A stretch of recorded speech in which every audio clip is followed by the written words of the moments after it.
इस कलयुग में मनुष्य जीवन की अनेक समस्याओं के कारण विचलित हो गया और घबरा रहा। कलयुग में जितने सत्य को खोजने वाले हैं उतने पहले कभी नहीं, और यही समय है जब कि आपको सत्य मिलने वाला है। लेकिन ये समझ लेना चाहिए कि हम कौन से सत्य को खोज रहे हैं, क्या खोज रहे हैं। नहीं तो किसी भी चीज के पीछे हम लग करके ये सोचने लग जाते हैं कि यही सत्य है। इसका कारण यह है कि हमें अभी तक केवल सत्य, एब्सोल्यूट ट्रूथ मालूम है। कोई सोचता है कि ये अच्छा है, कोई सोचता है वो अच्छा है, कोई सोचता है कि जीवन और ही तरह से बिताना चाहिए। तो विक्षुब्ध सारी मन की भावना और भ्रांति में इंसान घूम रहा।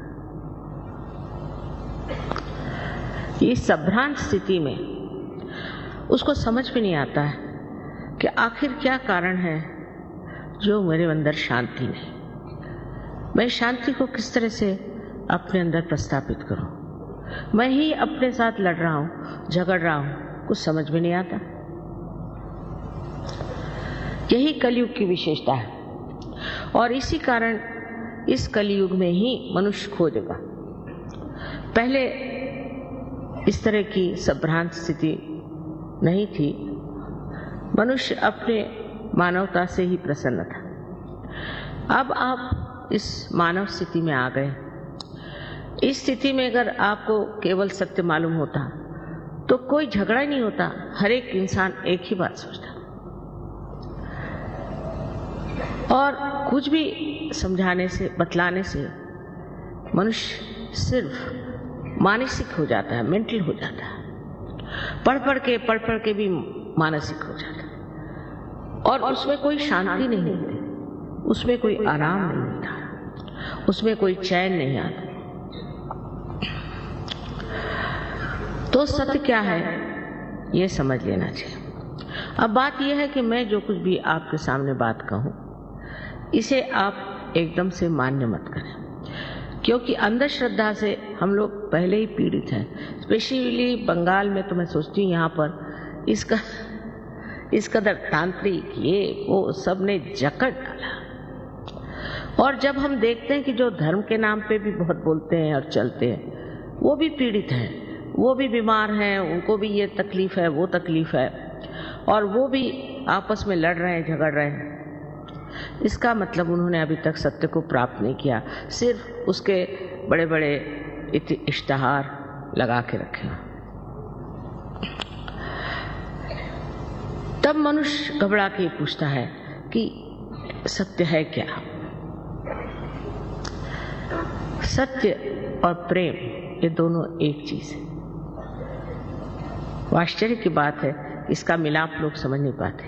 समझ लीजिए आप किसी को नितांत प्रेम करते हैं तो आप उसके बारे में हर एक छोटी छोटी बातें जान लेते, पर ये परमात्मा का प्रेम है, ये दैवी प्रेम है। इस प्रेम को सत्य मान लीजिए, ऐसा मैं नहीं कहूंगी, पर यह सिद्ध हो सकता है। उसके लिए आपको इस मानव चेतना से, ह्यूमन अवेयरनेस से ऊपर उठना होगा। तभी आप समझ पाएंगे कि सत्य और प्रेम एक ही चीज है। और ये दोनों ही चीज,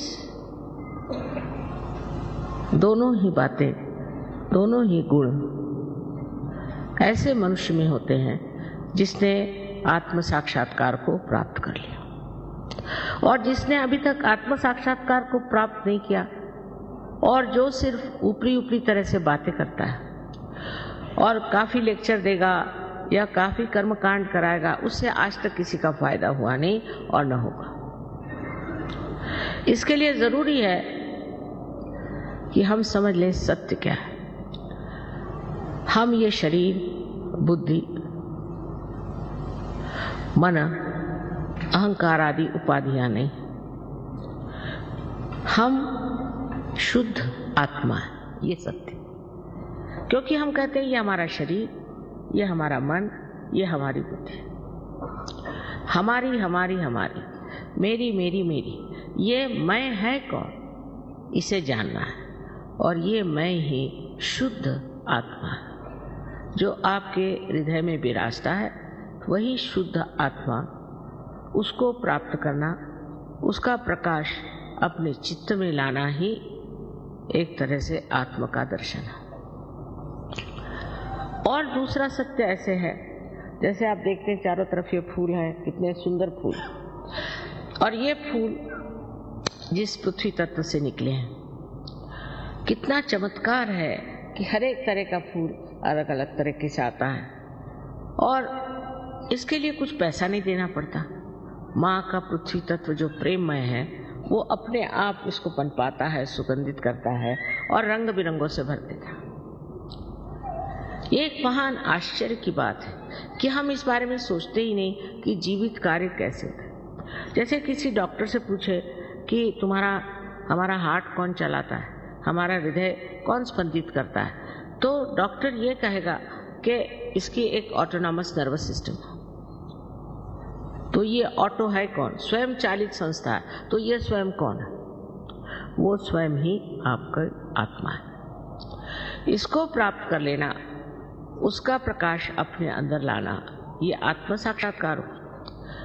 और इस चारों तरफ फैली हुई परमात्मा की प्रेम शक्ति, जिसने ये सुंदर फूल उगाए जो हमारे हृदय को भी चलाते, उससे एकाकारिता करना, ये योग है। यही योग है और इसका जन्म सिद्धाधिकार आप सब मानव जाति को है। लेकिन इसको प्राप्त करने के लिए अगर कोई मूढ़ हो तो वो नहीं प्राप्त कर सकता, कोई बेवकूफ हो वो नहीं, कोई उद्दाम मगरूर हो वो नहीं प्राप्त कर सकता। उसके लिए नम्रता चाहिए और मांग चाहिए कि हमें ये चीज चाहिए। हृदय से, प्रेम से।